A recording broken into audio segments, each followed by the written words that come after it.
ඊයේ මම මේ පාර්ලිමේන්තුවේදී හවස් භාගයේ නිශ්චිත ප්‍රශ්නයක් ඇහුවා පොලිස්පතිවරයාට ඩිසාන් ගුණසේකර යන අය අත්අඩංගුවට ගැනීමට එපා කියලා සර් කෙනෙක් නියෝගය දෙනවා. එතකොට ඒක මාධ්‍ය හරහා ප්‍රකාශයටපත් වුණා.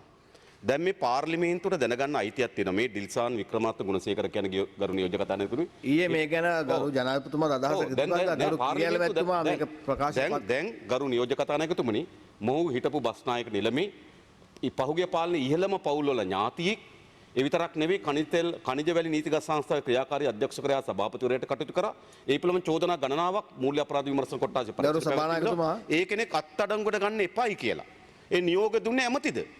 මා විශ්වාස කරනවා පොලිස්පතිවරයාට ඉන්න සර් ඇමති වෙන්න ඕන. එහෙම නැත්නම් අගමැති වෙන්න ඕන. දැන් මේක ඒ නිසා පොලිස් භාර ඇමතිවරයා පාර්ලිමේන්තුවට ඇවිල්ලා කියන්න ඕන මේ පොලිස්පතිවරයාට නියෝග දුන්න සර් කවුද කියලා. මෙවැනි අත්අඩංගුවට ගැනීමක් කරන්න එපායි කියලා.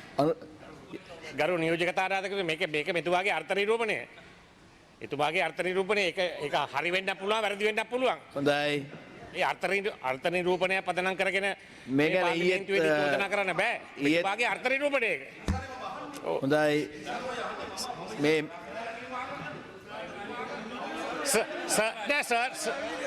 සර් කිව්වා පාසලේ ගුරුතුමා වෙන්නත් පුළුවන්. හොඳයි. අපි අපේ ගුරුවරුන්ට තාම කතා කරා සර් කියලානේ. ප්‍රධාන කටයුතු